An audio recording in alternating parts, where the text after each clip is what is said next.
নমস্কার বন্ধুরা। আজকে আবার আজকে আসতাম না, একটা ছোট্ট ভিডিও করার জন্য চলে এসেছি। আজকে আমি সকাল সকাল বেরিয়ে ডিউটিতে চলে এসেছি।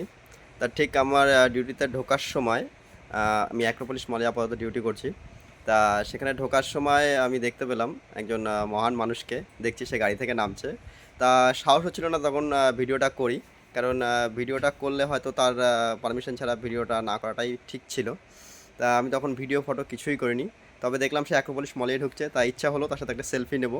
তা যথারীতি আমি ডিউটিতে ঢোকার আগের মুহূর্তে তার সাথে আমার দেখা হয়ে যায় মলের একটা ফাঁকা প্লেসে। তা গিয়ে স্যারকে বললাম যে স্যার একটা সেলফি কি তুলতে পারি। তা দেখলাম সে এত বড় একটা মাপের অফিসার হওয়ার সত্ত্বেও আজকে আমাকে সে নির্দ্বিধায় একটা সেলফি তোলার পারমিশন দিল। আমি যখন তার সাথে সেলফি তুললাম তখন সেও দেখলাম তার মোবাইলে একটা ফটো নিয়ে নিল আমার এবং তার তার গার্ডকে সে বলল যে আমাদের দুজনে একসাথে একটা ফটো তুলে নাও। এবং আমার এটা দেখে খুব ভালো লাগলো যে এত বড় একটা মাপের মানুষ হওয়ার সত্ত্বেও সে আজকে তার মোবাইলে আমাদের দুজনার মানে ছবি একসাথে তুলেছে, মানে সে এবং আমি।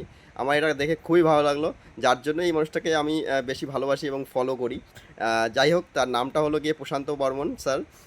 যা অনেকেই হয়তো জানে, কারণ ইনি আমাদের ইউটিউব বা সোশ্যাল মিডিয়া বলুন সব কিছুতেই ভাইরাল।